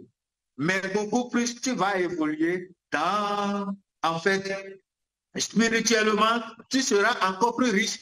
Spirituellement, tu seras plus équilibré. Quand le spirituel est bien établi, c'est que ce soit sur le plan matériel, que ce soit sur tous les plans, tu restes et tu deviens un être équilibré, parfait. Ceux qui se disent que non, moi je n'ai pas connu, je n'ai pas suivi ces gens d'initiation, mais je suis un homme, un homme, ceci, cela, j'ai de l'argent. En profondeur, ce sont des êtres vides. Ce sont des êtres vides. Quand ils vont rester tranquilles, en s'examinant, en analysant leur propre comportement, ils vont découvrir en eux qu'il y a toujours quelque chose qui manque. Il y a toujours un truc qui manque pour qu'ils deviennent des êtres holistiques, qu'ils puissent atteindre leur développement holistique. Il y aura toujours quelque chose qui va manquer. Ça, c'est inévitable. Parce que tu es déconnecté. Quand tu es déconnecté, on te considère communément comme ce que nous appelons Ayovi, Agavi, qui veut dire enfant bâtard. Parce que l'enfant bâtard, c'est cet enfant qui ne reconnaît pas ses parents. C'est cet enfant qui ne reconnaît pas ses ancêtres. Et si tu les réunis et tu pas épouser les ancêtres des autres, tu pas épouser la spiritualité des autres, tu pas épouser la tradition des autres, c'est que tu as refusé d'où tu viens. Et si tu ne connais pas d'où tu viens, tu deviens un enfant bâtard. Voilà. Et in fine, qu'est-ce que la mère doit faire après le rituel d'accueil du nouveau-né pour purifier son enfant et le protéger? Tu l'as déjà dit pour la purification en début de l'émission dans la rubrique recette du jour, mais ouais. La protection, ne serait-ce qu'une protection primaire, qu'est-ce que la mère doit faire? Oui, dès le début de l'émission, on a quand même aussi donné une recette de jour qui peut servir de piste à la maman et de commencer par en fait purifier l'âme, le corps. Et quand il dit l'âme, en commençant par purifier les corps subtils de son enfant, en commençant par purifier le corps physique de son enfant en commençant par protéger son enfant à travers cette recette que j'ai donnée, la recette des feuilles du banquier. Mais ça, c'est insuffisant. Et c'est insuffisant. La maman africaine doit tout faire. Déjà même, j'ai déjà donné les pistes qu'il faut pour commencer par essayer de protéger l'enfant depuis son ventre. Mais doit tout faire. Étant l'accoucheur des nations, doit tout faire pour faire entrer son enfant dans l'ancrage ancestral, dans son égrégore ancestral. C'est de cela qu'il s'agit d'abord. C'est ça là qu'il fallait d'abord faire avant de commencer les autres. Parce que quand on le fait, un petit secret, même les plantes, les recettes que nous donnons, les feuilles que nous utilisons, tout ça là appartient à l'égrégore ancestral. L'énergie, les principes actifs qui se situent dans ces feuilles proviennent de l'égrégore ancestral. Et quand on parle de l'égrégore ancestral, qu'on ne regarde pas seulement les humains, qu'on regarde tous les règnes, que ce soit le règne minéral, le règne animal, le règne végétal et le règne humain. C'est tout cet ensemble qui constitue l'égrégore. Parce que nous communiquons avec, nous formons un avec l'univers, avec la nature. Et la nature étant en nous, la nature aussi devient cet égrégore. La belle preuve, sur le plan totémique, nos ancêtres ne sont-ils pas devenus des végétaux? Nos ancêtres ne sont-ils pas devenus des animaux? Nos ancêtres ne sont-ils pas devenus des marigots? Nos ancêtres ne sont-ils pas devenus des rochers, c'est-à-dire des totems, pour aider leur communauté à accomplir une tâche donnée? Et comprenez que à une étape de la vie, nous sommes confrontés à certaines difficultés où, à un moment donné, nos ancêtres s'incarnent dans telle et telle chose pour nous aider à accomplir telle mission afin d'être sauvés. Donc, tout ça, là, tout cet ensemble, c'est de tout cet ensemble qu'on parle. Donc, avant de bénéficier correctement des vertus capitales de tel végétal qui est ancré au niveau de l'égrégore ancestral, il faut se connecter à cette source pour mieux en bénéficier. Pourquoi nos sœurs veulent prendre des raccourcis, rester tranquilles et qu'on leur donne des recettes et qu'elles fassent ça pour leurs enfants? Non, qu'elles reviennent à la balle. Et comme on le dit, nous avons proposé des alternatives, des solutions pour corriger ça. Il y a que mettre de reconnaissance où tout ce que nous sommes en train de dire se pratique. Il y a des exemples pratiques que nous donnons à travers les émissions que nous faisons. On dit que pour bénéficier des avantages de l'Afrique, il faut sortir des églises, il faut sortir de l'aliénation mentale, il faut sortir du conditionnement. Si quelqu'un ne sort pas, la personne pratique les recettes que nous donnons, ça n'aura pas d'effet.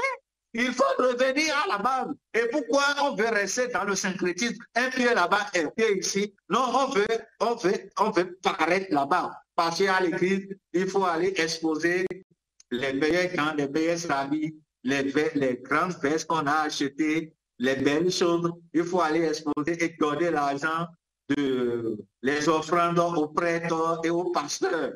Là, on voit comment ils s'y aisés. Mais on va rester dans l'ombre et profiter de ce que nous donnons. Quelqu'un qui va le faire, comprenez que tout a été codé. Et si tu n'appartiens pas à cette race, si tu n'appartiens pas à cette source, si tu ne te reconnais pas à cette source, tu ne pourras pas en bénéficier. Mais c'est très simple, non? Ou bien, n'est-ce pas que ces jeux là-bas, avant de prendre la première communion, on te demande de faire les cours de catéchèse et de te baptiser, faire les choses solennellement et officiellement? Pourquoi elles refusent de faire les choses officiellement chez nous en Afrique et veulent profiter des fruits des Africains? Donc, la seule condition, c'est de se reconnecter. Si tu n'es pas baptisé, si on t'a pas fait les cérémonies de sortie de l'enfant, reviens le faire d'abord chez toi dans ta maison avant de profiter de ces choses. Nous n'allons pas te donner les raccourcis, mais c'est très facile ça. Voilà. Ok, voilà, Majesté. Je propose qu'on prenne une dernière respiration Avant d'entrer dans la dernière dorsale de notre émission, à Cannes ce matin sur les antennes de Kemet Télévision. À tout de suite.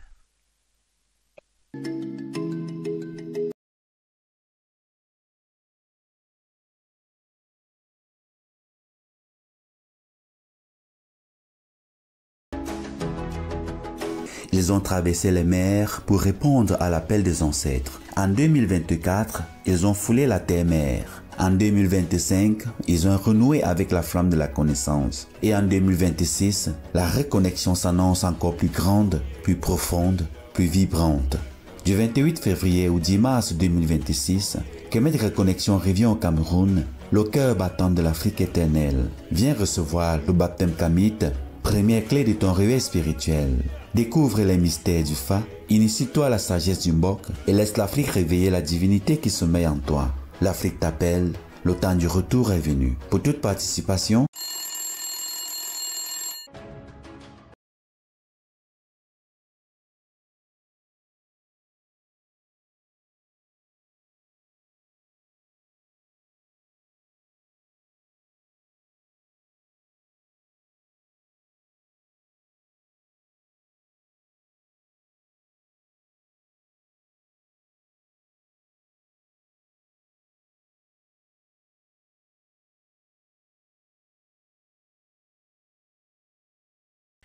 Vous êtes sur les antennes de Kemet Télévision et rituel de naissance et ancrage spirituel du nouveau-né dans la tradition africaine est la thématique que nous abordons depuis plus d'une heure avec Sa Majesté Wendo Mabouf en direct de Cotonou au Bénin. Et nous entamons là la dernière dorsale de notre émission ce matin. Alors, Majesté, sur le plan de la communauté, généralement dans l'Afrique ancestrale, la naissance était un événement communautaire. Et donc, quelle est la place de la collectivité dans ces rituels? Et pourquoi l'enfant ne pouvait-il pas être accueilli seul par ses parents? Voilà. Et merci bien pour cette question qui mérite d'être décortiquée. Et on ne peut pas y répondre sans toutefois définir ce qu'est la communauté. Parce que la communauté, quand on parle de la communauté pour certains, c'est une association de plusieurs personnes, de plusieurs individus dans un endroit donné pour peut-être vivre. Est-ce que c'est ça la communauté déjà en Afrique? Et vous savez que déjà dans l'ancien temps, les regroupements sur le plan communautaire ne se faisaient pas n'importe comment, ça se faisait à travers des rituels et des rituels qui sont définis au sein de chaque communauté, voir comment ils vont accepter tel. Même quand tu es un étranger et tu viens t'installer dans une communauté, dans un passé récent, il y a des rituels qui se faisaient avant qu'on ne t'accepte, avant qu'on ne t'installe dans cette communauté. Mais comme on est entré dans les buts commerciaux, les communautés ont commencé par vendre les parcelles où elles faisaient installer les gens n'importe comment à l'intérieur d'elles. C'est que c'est devenu un truc où les valeurs de la communauté sont en train de disparaître un peu, un peu. Une communauté, en fait, c'est l'ensemble de plusieurs mémoires. Quand je parle de l'ensemble de plusieurs mémoires, je fais directement recours à nos ancêtres. J'avais fait des émissions sur le mystère des ancêtres en disant que l'ancêtre est une parcelle divine et que l'ancêtre, c'est cet être qui prend une petite portion, une petite dimension du manifeste pour venir manifester cette portion dans la dimension physique. Et après une vie, c'est-à-dire après quand l'ancêtre incarné ou bien incarné qui a utilisé cette parcelle divine, après sa mission sur la terre ou bien après la mort, à travers le processus de la vivification du cas, c'est que l'ancêtre part, mais la parcelle divine, une partie ressort au sein de sa communauté. Et cette partie qui reste, cette portion qui reste, devient une mémoire. Devient une mémoire.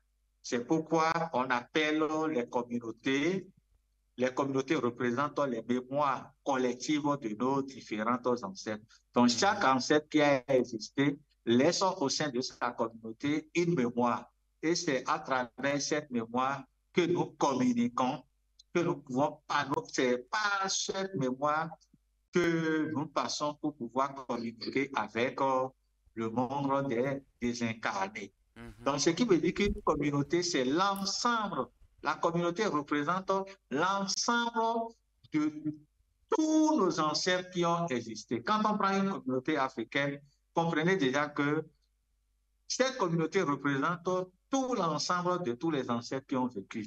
Même le nouveau-né qui est en train de revenir, peut-être qu'il a existé dans cette communauté, c'est que sa parcelle divine, du moins, a existé ou bien existe encore dans cette communauté et elle s'est manifestée à travers une autre étincelle divine pour venir juste libérer ses dettes karmiques. Donc, dans la communauté, au sein d'une communauté, quand un nouveau-né vient, la communauté l'accueille en tant quoi, en tant que quoi? La communauté, les membres de cette communauté l'accueillent en tant qu'enfant du nouveau-né qui est arrivé. Parce que dans le mental de la communauté, c'est que c'est notre ancêtre qui s'est incarné ou bien qui s'est réincarné parmi nous. Ce qui veut dire qu'ils accueillent ce nouveau-né comme leur ancêtre, comme leurs parents, comme leur grand-père, comme leur arrière-grand-père. Donc c'est pourquoi les rituels de présentation au soleil, on le fait pour la communauté. C'est à la communauté qu'on présente l'ancêtre qui est arrivé. Et que déjà, à partir des rituels initiatiques, que la mémoire de cet enfant qui vient d'arriver puisse s'ancrer dans cette communauté afin qu'après sa vie existentielle, qu'on puisse retrouver cet enfant au sein de cette communauté. En Afrique, on dit que l'enfant qui vient dans ce monde n'est pas l'enfant de ses parents biologiques seuls, ou bien n'est certainement pas l'enfant de ses parents biologiques. Les parents biologiques ont juste servi de piste de voie par laquelle l'enfant a utilisé pour venir dans ce monde. Donc c'est l'enfant de la communauté, l'ancêtre de la communauté qui est venu. C'est pourquoi quand l'enfant vient, c'est toute la communauté qui célèbre l'arrivée de cet enfant. Aujourd'hui, maintenant, pour des raisons individualistes, il y a des parents, quand l'enfant vient, on cache, ou bien je suis en ville, mon enfant est arrivé, je ne vais pas l'amener au village parce qu'il y a les sorciers là-bas, ils vont peut-être... Bon, c'est vrai que l'infiltration a tellement dominé que dans nos villages, ceux qui devraient être les gardiens de la tradition, ceux sur qui nous devons compter, sont devenus des sorciers parce qu'ils se sont laissés manipuler, acculturer. Ils ont commencé par exploiter cette science dans le côté négatif. Et ça se craint. Ça fait que beaucoup de gens refusent en fait de s'approcher de leur communauté d'origine. Mais le rôle de la communauté, c'est quoi? C'est d'accepter, d'accueillir l'ancêtre qui est venu sous forme de nouveau-né, l'intégrer dans cette dernière, dans la communauté, lui apprendre les valeurs, les lois, les codes de cette communauté, afin que l'enfant puisse vivre dans la prospérité, dans l'équilibre des lois maïtiques et autres, au sein de sa communauté, après la mort, que ce ancêtre, ou bien qu'après la mort, que cet enfant puisse rejoindre facilement le royaume des désincarnés et que son étincelle ou bien sa parcelle divine qu'il va laisser au sein de la communauté, qui va devenir plus tard une mémoire. Parce que c'est à travers ce pont qu'on peut élaborer sa généalogie avec ses ancêtres antérieurs. Donc, et qu'on puisse facilement en profiter. Vous allez voir que c'est même pour cela que dans certaines communautés, quand il y a l'arrivée des jumeaux, les jumeaux qui sortent de la même substance, quand on a 2 jumeaux, ou bien 3, ou bien les triplés, et quand quelqu'un ne prend pas le corps physique, c'est-à-dire qu'à l'accouchement, quelqu'un meurt, on dit que l'énergie qui doit venir habiter dans cette communauté n'est pas morte. L'énergie là vit toujours. Et dans beaucoup de communautés, on utilise les objets rituels pour incarner l'énergie de cet enfant, l'énergie de cet ancêtre incarné ou bien réincarné dans un objet rituel, et que effectivement que cette énergie ne circule pas dans leur race, parce qu'il y a beaucoup de gens qui ne comprennent pas encore le phénomène. Ils pensent que quand il y a les jumeaux, les préfets ou bien quelqu'un décède, c'est-à-dire qu'il n'y a plus d'énergie, que c'est fini. Non, du tout pas. C'est l'enveloppe qui est partie.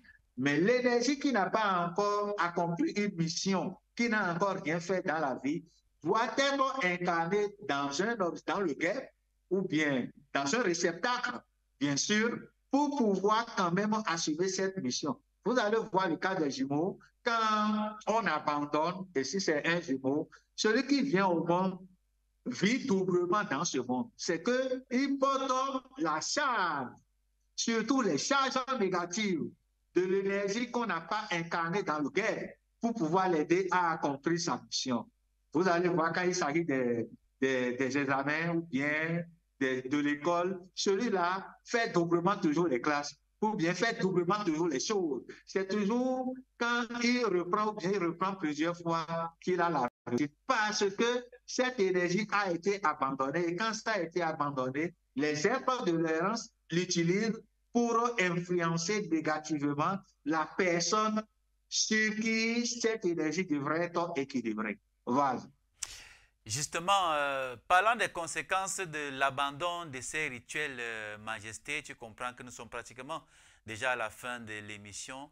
Quelles sont, selon toi, les conséquences spirituelles, surtout sociales, du fait que nos sociétés modernes aient abandonné ces rituels ancestraux de naissance aujourd'hui?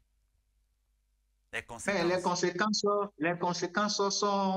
sont énormes. Nous avons parlé la dernière fois sur le mystère du sang, de certaines de ces conséquences, qu'il y a les malédictions collectives.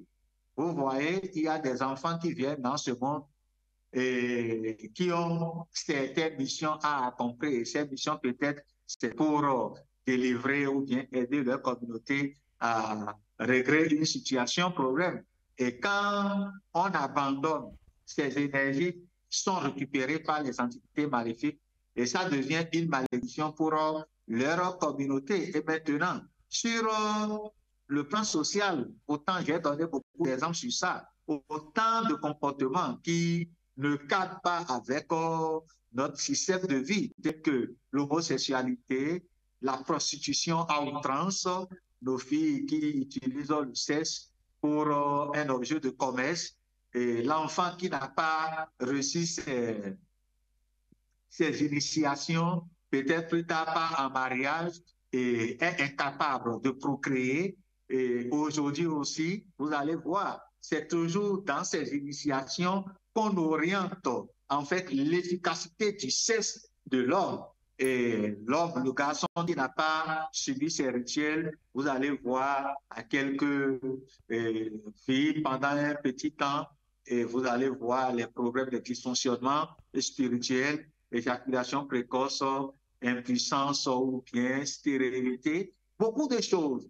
Et même sur le plan professionnel, vous allez voir que ça influence notre avenir, parce que c'est en faisant correctement ces rituels, ces initiations, que nous aidons ce nouveau-né à mieux accomplir sa mission. Et si ce n'est pas fait sur le plan professionnel, les moyens que l'enfant peut utiliser pour s'auto-gérer, pour pouvoir se prendre en charge, l'enfant ne peut plus arriver, il devient un chômage qui gonfle, il gonfle le rang des chômeurs, il devient un divorcé social, un homosexuel. En tout cas, tout ce qui est déviance sexuelle ou bien tout ce qui est dysfonctionnement au niveau de la société que nous voyons aujourd'hui tire en partie ou bien en majorité leur origine là, parce que aujourd'hui on ne sait pas, on commence par accuser les uns et les autres à côté que c'est telle personne qui a fait ceci ou bien qui a fait cela, alors que ça devrait être corrigé à la base dès la naissance, parce que c'est dans ces rituels que ton existence se définit, ce que tu dois faire, ce que tu es amené à faire, comment tu dois vivre dans ce monde, c'est dans ces rituels. Mais si cela n'a pas été orienté, tu vas devenir quoi? Tu vas devenir soit un divorcé social, comme je l'ai dit, ou bien tu vas vivre dans une précarité qui n'a pas de nom. Tu trouves un travail aujourd'hui, demain on te chasse, ou bien c'est toi qui as tous les diplômes, mais tu n'es pas recruté ailleurs, personne ne veut te voir. Et de l'autre côté aussi, la protection de la communauté que tu devrais avoir, tu ne l'as pas. La puissance de l'égrégore qui devrait te protéger, tu ne l'as pas. Et tu deviens la proie, la victime de tous les petits sorciers maléfiques. Quelqu'un vient, il opère dans ta vie. Autant d'inconvénients qu'on ne peut pas tout citer ici aujourd'hui. D'accord. Voilà, Majesté, pour sortir de l'émission sur la dimension restauration et renaissance, comment peut-on aujourd'hui réhabiliter ces rituels de naissance dans nos familles modernes sans les dénaturer afin de reconnecter nos enfants à leur lignée et à la Mahat? OK. D'abord, le travail que nous sommes en train de faire, toi et moi aujourd'hui et les autres frères de combat, le travail qu'ils sont en train de faire, aucun combattant et aucun kamite aujourd'hui ne pourra dire que pour s'ancrer dans ses origines, dans ses profondeurs, il faut abandonner les rituels de présentation à la lune et au soleil, les rituels qui concernent la sortie et la présentation du nouveau-né à sa communauté. Donc, et qu'on comprenne, que l'Africain comprenne qu'il y a une seule voie. Aucun Africain ne pourrait se connecter à sa source dès la naissance en passant par les rituels de baptême religieux, en passant par les rituels des ordres maçonniques, des ordres rosicruciens. Non, ça, ce n'est pas possible. Il y a une seule voie pour l'Africain. La seule voie pour l'Africain, c'est de faire ce que nous sommes en train de dire. Passer, aller vers ses origines, aller vers sa communauté pour connaître comment on fait pour connecter le nouveau-né, comment on fait pour se connecter pour ceux qui ne l'ont pas fait et qui vivent comme ça, qui se rapprochent des anciens pour prendre des conseils, demander comment il faut faire. Parce qu'il y a des gens qui vivent permanemment dans cette malédiction qui pourrait être corrigée dès ces initiations. Comment il faut faire pour le faire et que cela n'existe pas dans les religions. Cela n'existe que chez nous, dans nos traditions, dans nos valeurs.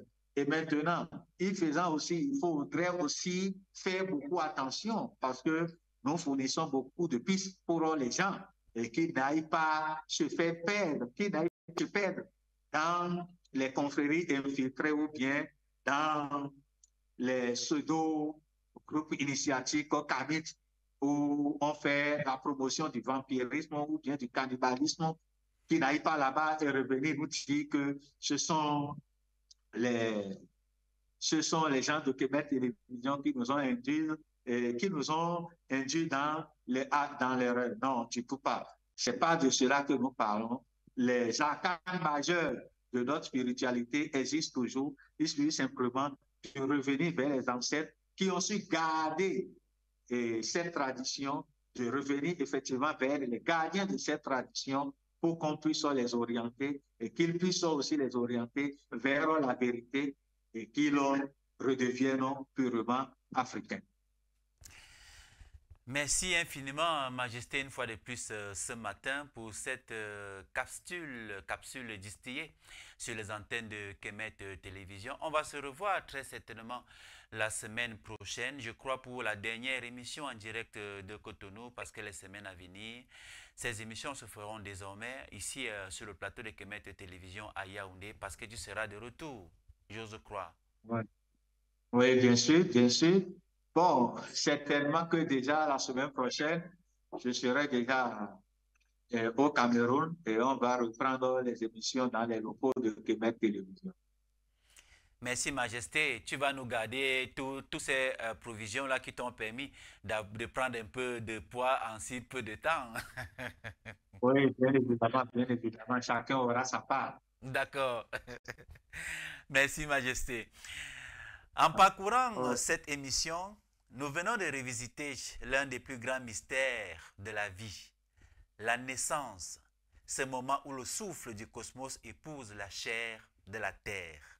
Nos ancêtres savaient que chaque enfant n'est pas un hasard, mais une parole envoyée par l'univers pour rétablir un équilibre, réparer une lignée, poursuivre une œuvre.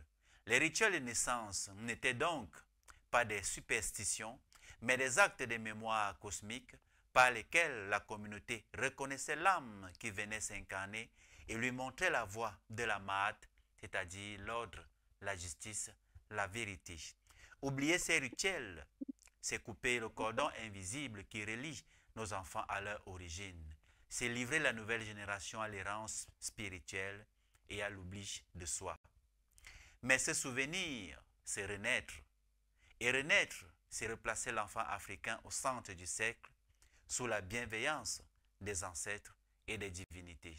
Que cette émission soit donc, pour chacun de nous, une invite à réintroduire la sacralité dans la vie, à redonner sens à l'arrivée de nos enfants et à bâtir des familles enracinées dans la lumière de nos traditions. Une fois de plus, merci à Sa Majesté Wendou Mabou, gardien du savoir et transmetteur de la flamme, pour cette parole claire et ancestrale. Et à vous, chers téléspectateurs de Kemet Télévision, puissiez-vous souvenir que chaque enfant est un temple en devenir et que le premier rituel, c'est l'amour, la mémoire et la parole juste.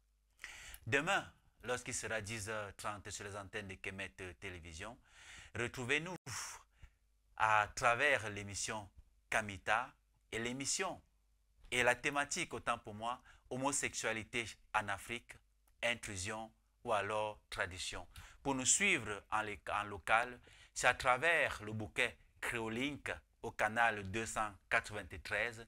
Et pour tous ceux qui veulent nous suivre dans le monde entier, vous pouvez tout simplement télécharger l'application Limex. Limex s'écrit L-I-M-E-X, que ce soit sur Play Store ou alors sur App Store. Et à partir de votre smartphone, partout où vous vous trouvez dans le monde entier, vous pouvez nous suivre 24 heures sur 24, 7 jours sur 7. À très bientôt pour un nouveau voyage au cœur du sacré dans Akan. 3 fois au TEP et à demain.